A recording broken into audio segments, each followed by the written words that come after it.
This is The Joe Gaither Show on BamaCentral.com.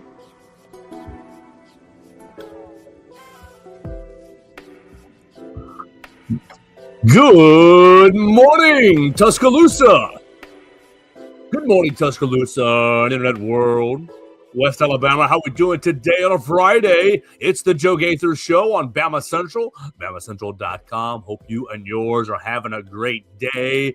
Getting ready for a big old weekend as summer is really upon us. It is the Joe Gaither Show on Bama Central, BamaCentral.com. You're listening to us on Apple Podcasts, Amazon, Spotify, wherever you get your podcasts. You can get the Joe Gaither Show on Bama Central. You're watching us on the Bama Central YouTube channel, the Bama Central Facebook page. We'd encourage you to subscribe to our channels right there. You'll never miss a moment of the action on the YouTube channel or any articles that we put out right there on the Facebook page. We are brought to you by Derek Daniel State Farm Insurance right here in Northport. We want to shout out the Northport Gazette for featuring Derek Daniel this past month. He has all those funny signs on his marquee, and the Northport Gazette did a story about Derek and his funny marquee. If you're driving up 69 North, you can see his funny signs, and you can call him at 205-758-3391 for all of your insurance needs. Get yourself a free insurance quote today on your home, your life, your auto insurance, really anything in the insurance realm. Derek Daniel can take care of you. He takes care of us. Give him a chance. See how much money he can save you today. We also appreciate Purple Turtle Roofing for sponsoring the program. You can check them out at roofturtle.com for all of your roofing needs, residential or commercial. It doesn't really matter what kind of roof you've got in the state of Alabama. Purple Turtle Roofing can take care of you. So give them a call today at 877-787-6635 or check them out online at roofturtle.com. We hope you're enjoying the weekend, getting ready for a big Friday. Team USA plays again today. It is June 19th. It's Juneteenth, so I hope you have a great day if you're celebrating and getting out into the festivities. We're going to be celebrating today with our friend Theo Fernandez. You follow him at Theo Fernandez __ on the Twitter machine. Working at all things World Cup for Fox Sports. Holy smokes, it's a huge day for the World Cup as Team USA opens the action today at 2 o'clock. USA and Australia as America looks to continue its World Cup run after a big win in game one, looking for a big win in game number two. Theo, how are you, sir? Good morning. Good morning, Joe. It is a U.S. national team day, so it's hard not to be excited. The vibes are high around here after watching us beat up on Paraguay, Australia, and Fighting Kangaroos, home of John Lem, up next today. So I'm excited. It'll be a fun day. It is going to be a fun day. What we're going to talk about today, we're going to go back to yesterday's voicemail. We pushed Hunter Brantley's topic on basketball newcomers down the line. So we're going to go to that and address that. Which basketball newcomer do we think we're most excited about for this upcoming season? Hunter Brantley said Drew Fielder, the Boise State transfer. So we'll talk about that, and then we will get into our end of season awards. I have 5 awards to give out with the end of the academic calendar year. You had Alabama really have a super strong year from start to finish. I know that maybe some of the didn't perform or didn't finish the way that some of the fans would have liked to, but on the whole, what a strong athletic calendar year for the Crimson Tide. So we'll give out some superlatives, some awards today. So that's going to be the plan. But first, like we have every day we've been on in World Cup, let's pick the games. United States plays Australia at 2 o'clock on Fox. Scotland takes on Morocco at 5 o'clock on Fox. Brazil and Haiti at 7:30, and Turkey and Paraguay at 10 o'clock. Goodness gracious, 10 o'clock. You got a full day of soccer on tap today. Theo, I took United States to draw last time. What a mistake. I am definitely going to ride the wave and take USA to win. I'm going to take Morocco to beat Scotland. I'll take Brazil to beat Haiti in pretty emphatic fashion, and Turkey to squeak by Paraguay. What say you, soccer expert? Yeah, it's time to hop on the bandwagon if you haven't. 2 o'clock Central. Wish it was going to be a primetime game, but with the holiday, I mean, it works, right? Not many people, or a lot of people have off work today. So give me USA. Give me USA 3-1. Australia looked good. Their keeper made 8 saves. I like USA to keep it rolling, man. This momentum's going to keep building. I think Scotland plays Morocco to a draw. Morocco's the favorite, but they looked really bad. Or just underwhelming, them and Brazil both in their draw. So I have a draw there. I got Brazil probably scoring a touchdown on Haiti, and then I'll take Turkey to take it over Paraguay. There we go. So we'll see what happens with the soccer, and then we'll catch back up with Theo on Monday about those games as well. So hope you enjoy the weekend that is ahead with the World Cup. Theo, let's go back to yesterday. We had a great two great calls from Everett and from Hunter about the end of the baseball season, and we talked extensively about the baseball season. We'll continue to do that as it becomes timely and as the conversation turns there. But Hunter gave us a second half of a voicemail where he wanted to get into basketball. He wanted to get into the upcoming basketball season. Man, Hunter never rests. He's ready to get into the next topic and keep the hot takes flowing. So he said, which Alabama basketball newcomer are you most excited about, or who will be most impactful in this upcoming season, 2026-27 season with Nate Oates? And so his nominee or his answer was Drew Fielder, the transfer from Boise State. And you've got a lot of interesting picks here. You've got Terrace Bowie, who's a freshman. Cole Kluger is a transfer from NC State. Jamarian Davis Fleming, transfer from Mississippi State as well. Drew Fielder, we just mentioned, Boise State transfer. Brandon Garrison, transfer from Kentucky. You got Jackson Richardson, true freshman, who that might be my pick. Caden Samuels, true freshman as well. So 3 true freshmen and 4 transfers. Hunter compared Drew Fielder to a more polished, a better shooting Grant Nelson. And if we can get that out of Drew Fielder, then sign me up 3 times in a row. I'm all about that. What do you think about these newcomers? Because I can't stop thinking about what Jackson Richardson can do as on both ends of the floor, but maybe that's what Drew Fielder is going to be doing as well. Both ends of the floor, defensively, and kind of giving you that unique offense as a stretch 4, kind of smaller 5. What do you think about this group of 7 guys that Nate Oates has coming into the roster?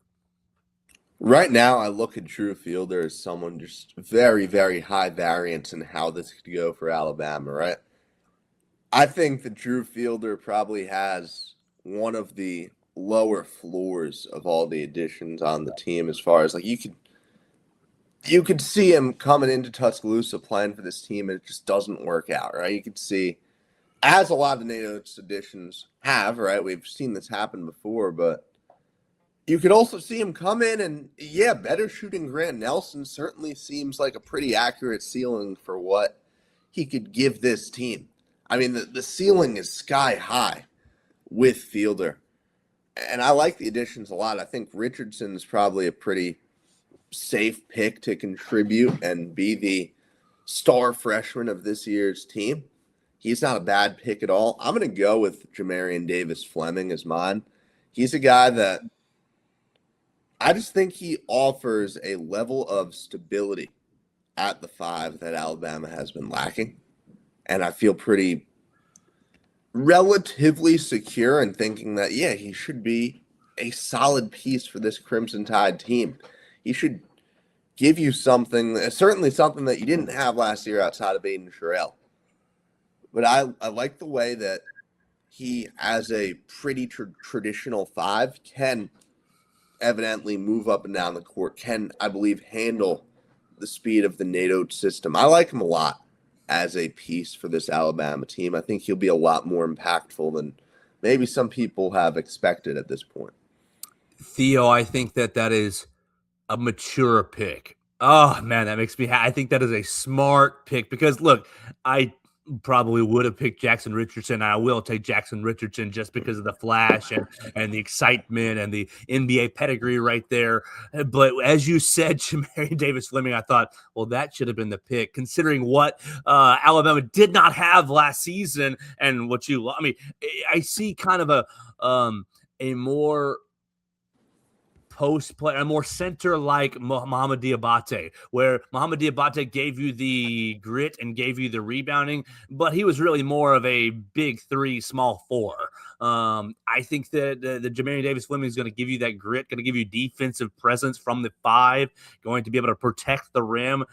You had that a little bit with Cliff Amore, but I kind of see a little bit of that. Maybe not as much of an offensive threat as Amore, and Amore is kind of probably one of those guys that you mentioned that you were thinking of as transfers in and wasn't exactly what you wanted. I mean, good at times, but it just didn't live up to the hype that he brought from Rutgers. I like Davis-Fleming as a pick because of really what you did not have last year defensively from the 5 and rebounding from the 5. I think that's a brilliant pick, Theo. Yeah, like to me, in an ideal world for this Alabama team, you probably have Davis-Fleming playing in the 22 to 24 minute range. 24 might be slightly on the high end, but I think that ideally he's your primary guy. You throw Garrison out there for 14 minutes. I feel like you'd be happy with that number. And then Keaton Bristow is probably it's hard right now to forecast where he lands, I would say, but you probably similar to Garrison, maybe. I could see him landing anywhere from like 8 to 18 minutes a night, right? And I could see the other guys, adjusting as that goes. And then, like, you have just a lot of I would have a really hard time sitting down right now and projecting minutes for all the bigs on this team because you just have a lot of variables. One of them is Cole Clore, right? One of them is how does Cole Clore hold up physically? What can he do for you on the glass? Does he play like Sam Walters, capable 6'8" guy? Or is this Sam Walters, like, we just can't trust him at all on the other end of the floor? That is a huge factor too. Drew Fielder, his defensive game is a massive swing as well. Like, you just have a lot. And then I would even throw in what does Taris Vui, what does Jackson Richards, what do they look like defensively? What do you do with them? Like, there's just so much that's going to determine who gets on the floor for these bigs. That's why I certainly feel like Davis-Fleming is almost the one non-negotiable as far as, if I had to bet on one guy to be on the court 20 minutes a game as a big, it would be Davis-Fleming. Yeah, I think that's a strong pick, and I think you elaborated very, very well right there. So maybe you're talking me out of my Jackson Richardson pick because I was so frustrated with the defense and rebounding from the 5 position last year. I thought, man, you got Aiden Terrell sometimes playing the way you wanted him to, but he just wasn't consistent enough on the defensive end. Theo, staying with the basketball real quick, we were invited. I was driving yesterday, so Hunter DeCiver participated. You can read it on BamaCentral.com. But I wonder, did the Golden State Warriors reveal their hand yesterday? Because the Golden State Warriors put LeBaron Philon through a workout and then allowed him to do a media session basically as I just worked out for the Warriors media session, pre-draft session. To me, I'm super grateful to be invited to be a part of that. A lot of the Alabama beat writers were, and Hunter participated. To me, I wondered, did the Golden State Warriors reveal their hand? They're picking at number 11 overall next month. And so to me, I'm like, if you're putting this kid through a workout and then you're putting him on a Zoom and you're specific, because we were told that the Warriors invited the Bama beat writers. The Alabama SID sent us the link and said the Warriors wanted y'all to have this to participate in this Zoom, in this press conference if y'all wanted to. And we all said thank you, that sort of thing. But my thought was, did the Warriors give away their draft plan? Are they locked into drafting LeBaron Philon at number 11? That would be a fun landing spot, that's for sure. I mean, it really does feel like it will probably come down to Golden State and Miami, right? And the Warriors have Miami picks 13, so the Warriors have the edge there. First of all, color me absolutely stunned if Philon falls out of the lottery at this point, right? With reported very high interest from both of these teams. That'd be a fun landing spot. Like, yeah, that would be if I had to pick two landing spots of the teams in the lottery for LeBaron Philon. It's just from the perspective of wanting to watch him flourish as an NBA player and grow and develop, and those two would be very high on that list. Yeah, absolutely. I would be watching some LeBaron Philon with the Miami Heat or the Golden State Warriors. You know, some of the teams, I'm sorry, I just can't pay attention to or don't want to pay attention to. I could, but I don't want to pay attention to. Warriors and Heat would be pretty easy for me to plug into. I mean, ask me how many Charlotte Hornets games I've watched over the last 3 years. Zero. I've seen the Brandon Miller highlights, but I have not watched any game like sitting down, I'm going to watch the Hornets, but I probably would watch the Heat and the Warriors. That'll change this year, Joe. This Hornets team is, man, I wish they didn't have Miles Bridges starring for them, but like they're a very, very fun team as far as the on-court product. Our man Keith Connell chiming in saying, good morning, fellas. Hope everybody's doing well. We appreciate you watching us, Keith Connell and Everett Osmer chiming in on the Facebook machine on the comments. Joe Gaither for baseball coach, Theo football coach, Katie for softball coach. I think the only one that would work out is Katie on the softball side. But look, Katie, I think maybe she helps out Coach Murphy. I don't know that me as a baseball coach or a basketball coach in his next comment would work out very well. I mean, look, in replacement of what you have right there at the capstone, I think you're doing good with what you have and don't need me to be replacing anybody. Theo for head coach of baseball, since he loves to bash the baseball team. Is that what I've been reduced to? Am I just the negative baseball guy at this point?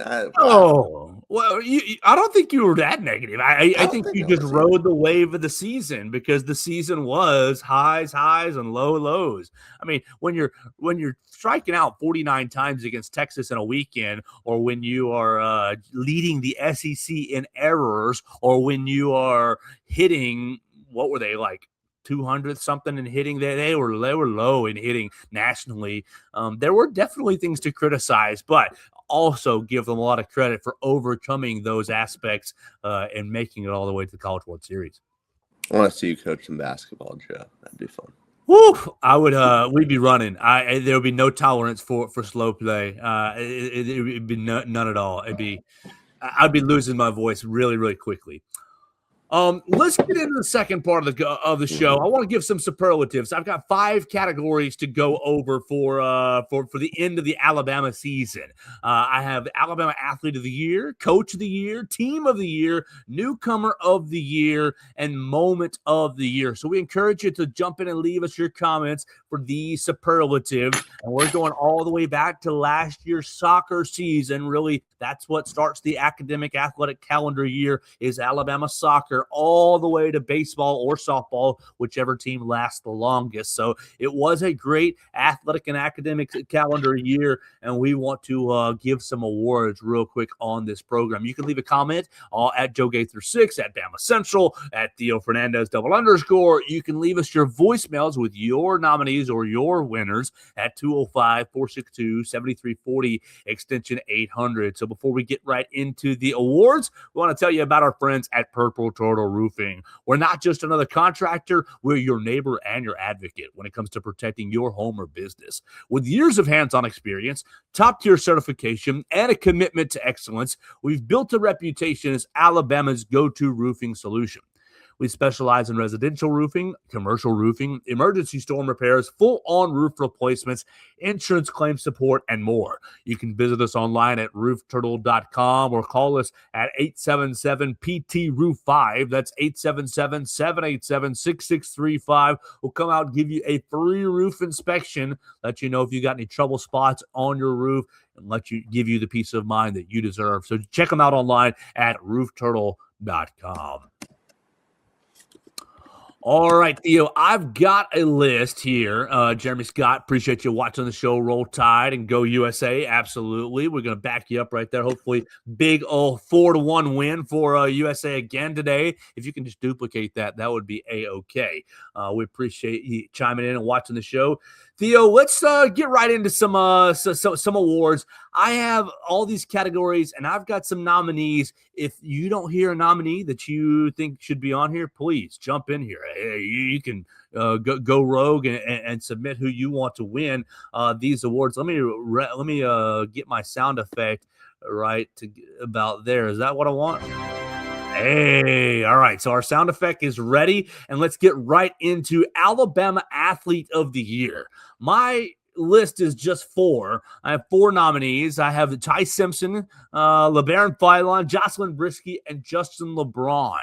And you may not agree with the Justin LeBron nominee, but I think the face of the program that gets you back to the College World Series deserves some recognition. Obviously, Jocelyn Brisky speaks for herself, SEC Pitcher of the Year, and was absolutely dominant all season long, getting Alabama to the semifinals. LeBaron Philon, Philon speaks for himself. Going to be a top 10, top 15 pick next month. We just mentioned that. And then Ty Simpson going from bench player to first-round draft pick, battling his you-know-what all, battling through all kinds of injuries and illness through the season to get Alabama to the SEC title game, winning over in Athens, getting to the college football playoff, winning a game. I think Ty Simpson deserves a spot right here on this list. I'm having a hard time not just giving it to Jocelyn Brisky, but what do you, is there somebody I'm missing? Is there an athlete of the year that I'm missing for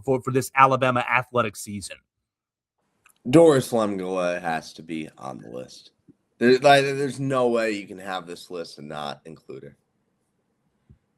I think I probably would have included her had she not been disqualified from the 5,000 meter last. And you could push back. I mean, was that a bad reason to not include her?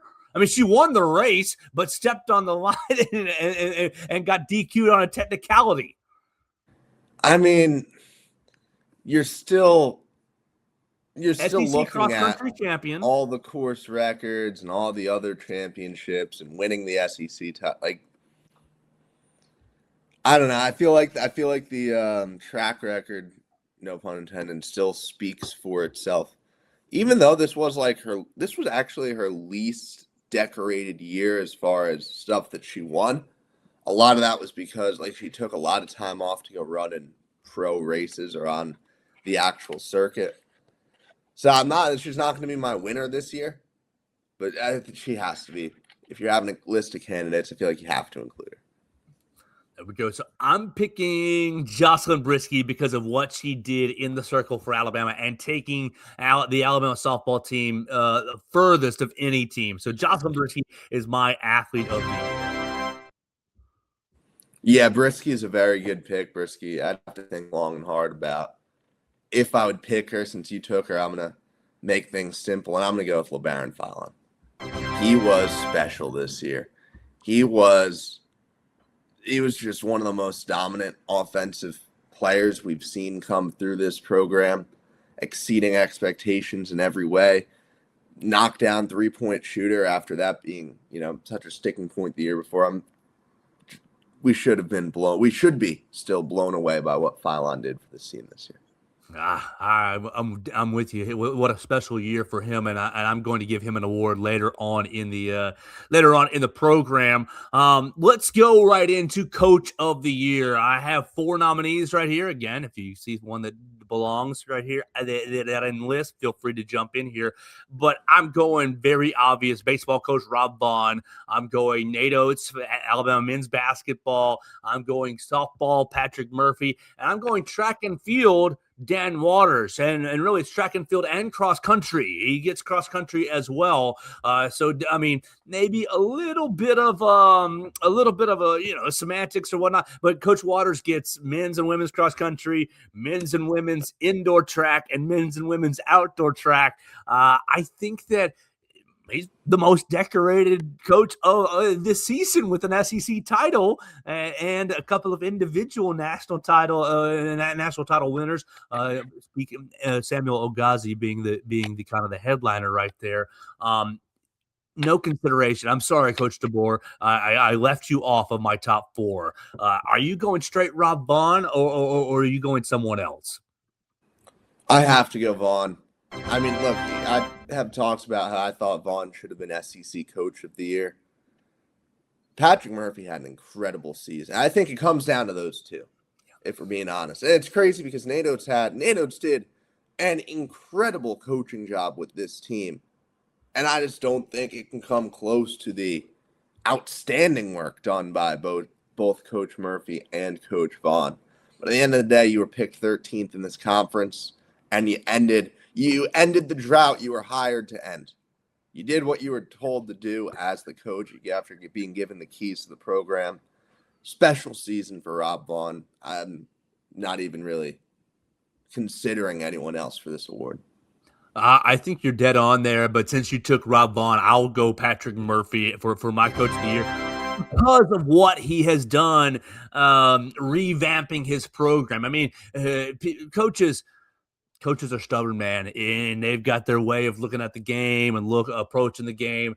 And I think Coach Murphy has evolved throughout his time in Tuscaloosa. And this past off season, setting up this year, showed another evolution of, hey, I'm going to try to get some more bats in the lineup, some more power in the lineup, and to go from an offense that wasn't really that exciting over the last 2 or 3 years to an offense that was about as explosive as any other offense in the country. I know didn't end up the way they wanted to, and Texas Tech shut them down, but really revamped the program and really revamped the Alabama offense. I think the pitching's always going to be good. So I'm going to go Patrick Murphy for getting the girls to the semifinals, but also specifically just revamping his approach and revamping the Alabama offensive system for the softball team. We got to keep moving right along, and this may be the exact same outcome, but we're going to look at Team of the Year, and I put basketball, softball, baseball, and men's and football. So I think that you probably go to the same. Baseball, softball wins Team of the Year because of lasting so long.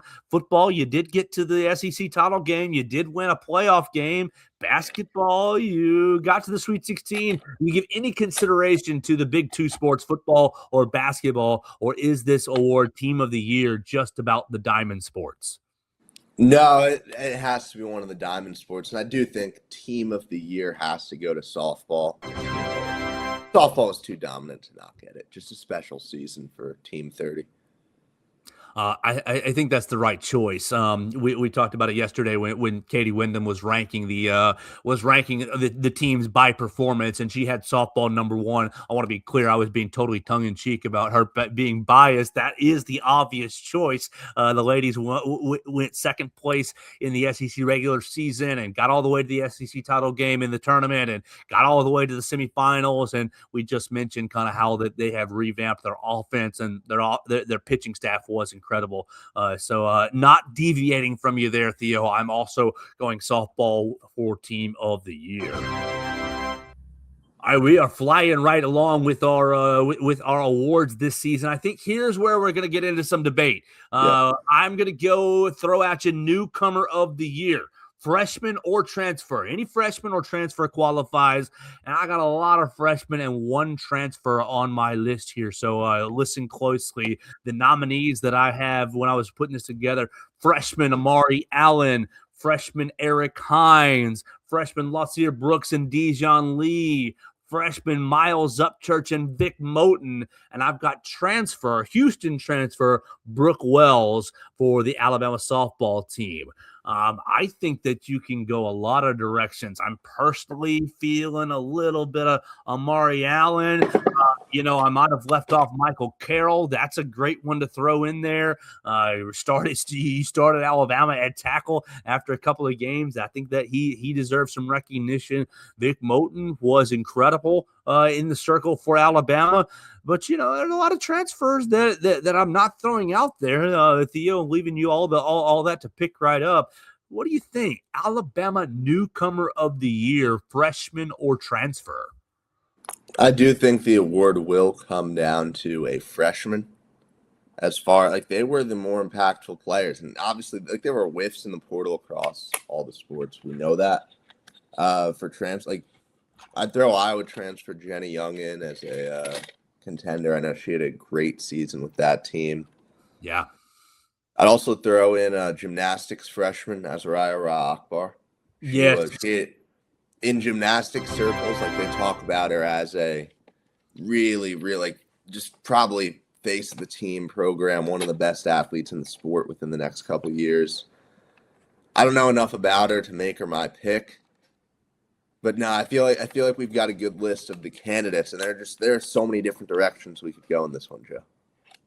Yeah. So, man, I think that I love Amari Allen for what he did and how he performed this season, but for me, I look further down this list and I look at moment of the year, which is going to be coming up next, and I'm going to pick the freshman that has some nominees right here in moment of the year, and I'm going to pick Luscia Brooks as your newcomer of the year because of what he did against Missouri, what he did against Oklahoma. I know he only scored a couple of touchdowns, both of them in that college football playoff game, but as far as a lightning rod and as far as a player who kept your season alive a couple of different times and get look, when Ryan Williams was struggling, Luscia Brooks stepped right up and gave you kind of that electricity in the wide receiver room. So for me, my newcomer of the year in Alabama athletics is going to be Alabama freshman Luscia Brooks. Yeah, I don't disagree with that pick at all, and I agree with what you said on Allen. I think I think he can expect to probably very likely take home one of these awards next year, but we'll leave him off on this. I really do hate to do this, Joe. Like I hate being just the, down the middle, easy guy, but I have to split this award because you have two players on the diamond who did basically the same thing for you this year. Looking at these teams, Miles Upchurch and Vic Moten both filled a very, very integral role for you. As where would your pitching have been without these guys? Where would Alabama baseball have landed if Miles Upchurch wasn't there to win you series on Sunday? Miles Upchurch both of these pitchers certainly look like future All-American caliber players. They both played some really, really mature games on the diamond this year. Alabama does not host a regional without Miles Upchurch. Going in and salvaging, a series against Texas, right? Going in and, securing sweeps against teams like Vanderbilt or Florida, he got blown up, but Auburn. There were so many moments this year where Miles Upchurch did not look like a freshman at all. You can say the exact same thing about Vic Moten, right? Somebody who would come in. Oh, if Jocelyn Brisky, the few times she would run into some trouble, who's there to finish the game? It's Vic Moten. Like, you had a bona fide number two, and I don't know if Alabama quite expected to have that as a softball team. Vic Moten blew everyone away. I feel pretty good about these two splitting this award, and I think there's a very strong chance they're both in contention for Athlete of the Year next season. I think that you're spot on, and I would encourage you not to feel guilty about that because this I was just like writing nominee after nominee. I was like, oh man, this guy, that girl, all kinds of great newcomers for the Alabama athletic season. Now, Theo, I only had one nominee here. I'm throwing this one at you just as a bonus. Breakout star. I had a hard time coming up with more than one nominee here, so I'll get you. I was scratching. I was trying to come up with categories, and breakout star. I wanted to just kind of go broader based other than newcomer of the year. And the only name that came to my brain as I kept thinking about this, and maybe this is a lack of creativity, and you can help me out here. I'll take the blame here. But Yanzi Pierre was the only name that I could really latch onto, and maybe that just means that he's the obvious winner. But is there anybody that you think, breakout star. This player, not a freshman, not a transfer, but this player was on one of these rosters. And I mean, you can go Aiden Sherrill, because I think Aiden Sherrill's play did improve here at Alabama over these couple of years, and especially this year. But to me, it was, and maybe it's positional value of edge rusher. You're getting pressure on the quarterbacks. You're getting big sacks in that LSU game, and you're getting after Tennessee.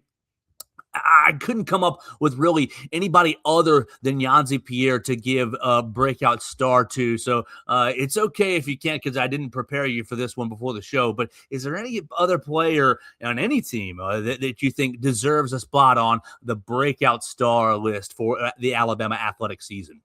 Yeah, off the top of my head, I'm going to throw two at you. One of them is going to be Jessica Timmons, coming off a season-ending injury, hadn't played the year before, and then I guess if there was a comeback player of the year award, I'd give it to her.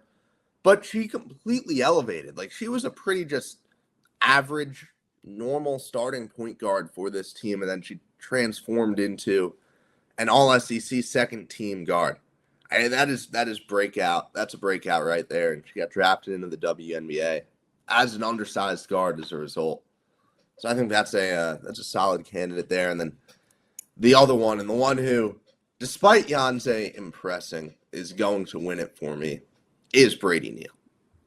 I mean, Brady Neal was just so painfully average for this team the year before. And Brady Neal will be the first one to tell you that. How many times has Brady Neal in press conferences gone and talked about how bad he was in 2025, right? As far as players who were playing before, didn't come in as a complete unknown and elevated, most improved, breakout, whatever word you want to use, I'd go Brady Neal.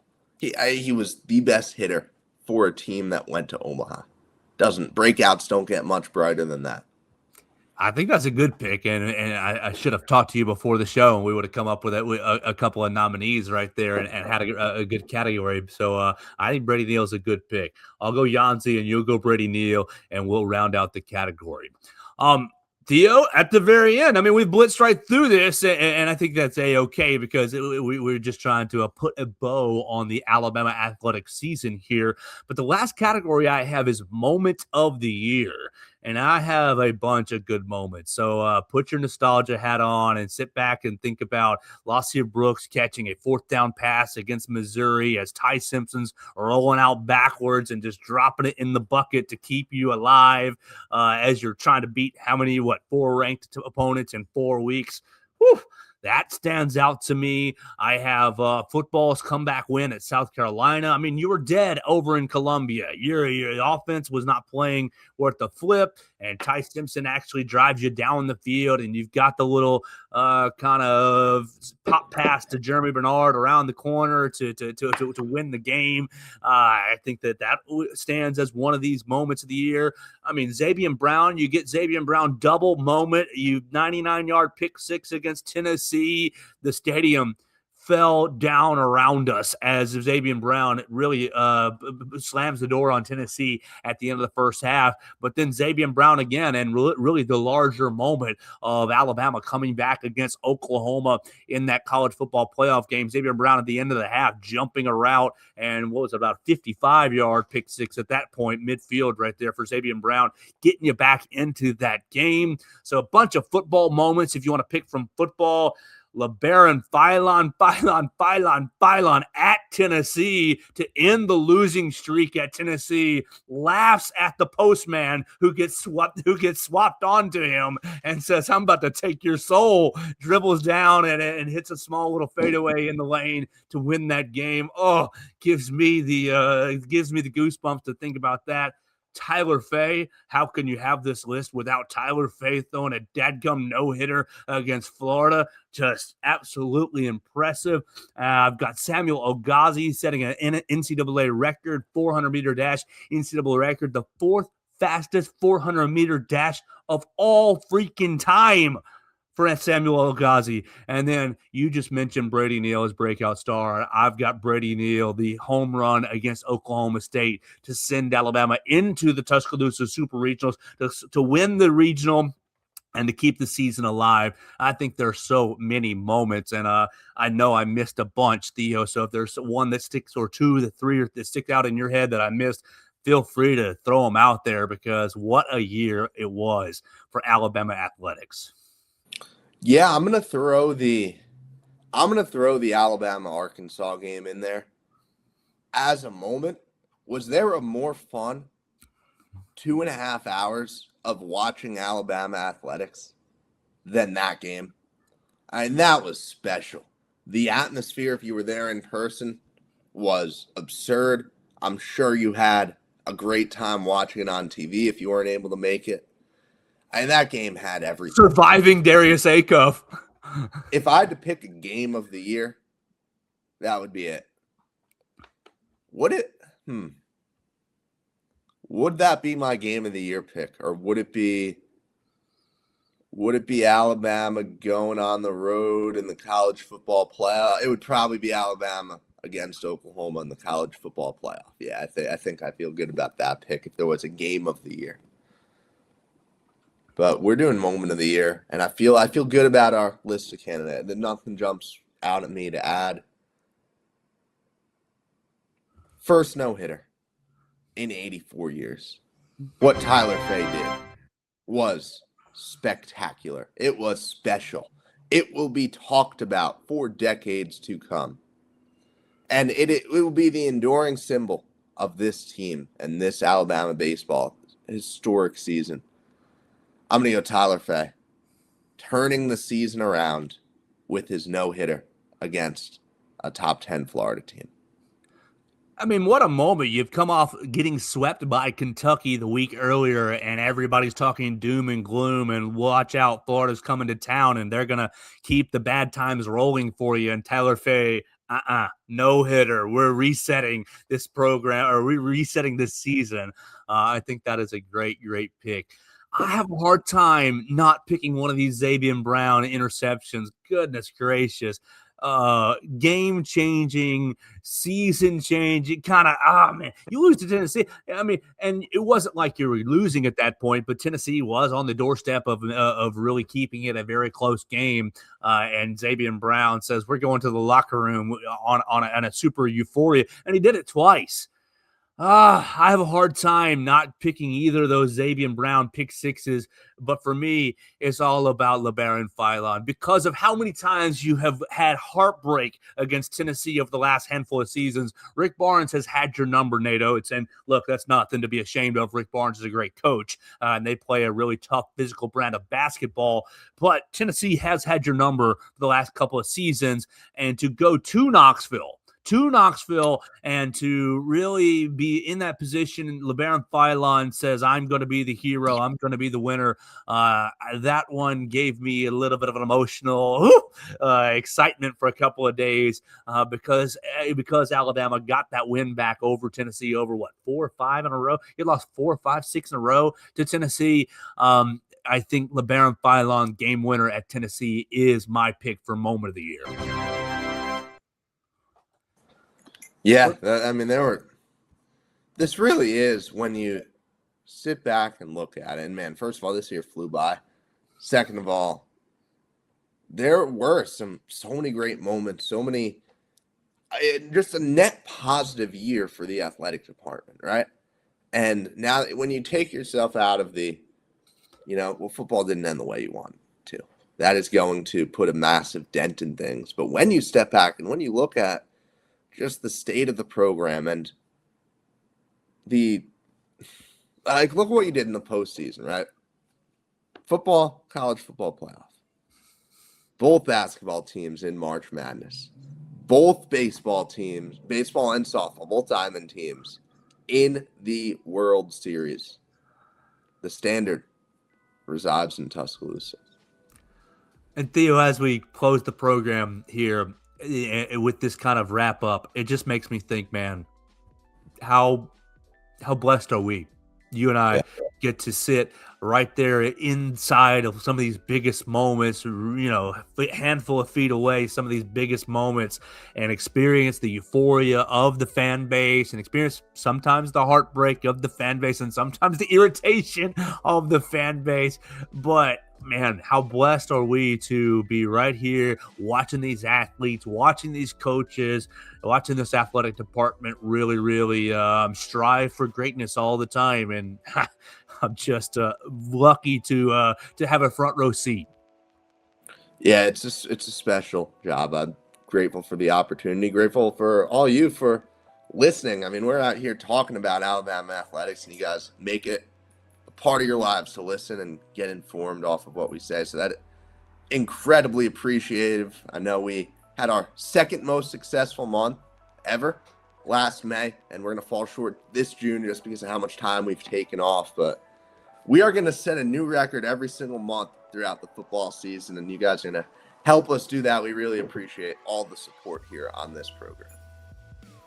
Perfect way to close the program, Theo. Enjoy the afternoon. Enjoy the day. Team USA at 2 o'clock. I hope you get your red, white, and blue on and watch Team USA take down Australia at 2 o'clock. Make sure you follow Theo Fernandez at Theo Fernandez _ as he is working his absolute tail off at Fox Sports, getting you all the coverage of the World Cup that you need. We'll talk to you on Monday on Apple Podcasts, on Spotify, on Amazon. We'll talk to you on Monday on the Bama Central YouTube channel, on the Bama Central Facebook page. We have been so blessed, and it's been a great season. We're ready to turn it over and look forward to the 2026-27 athletic calendar year, and we're going to do that right here on the Joe Gaither Show on Bama Central, BamaCentral.com.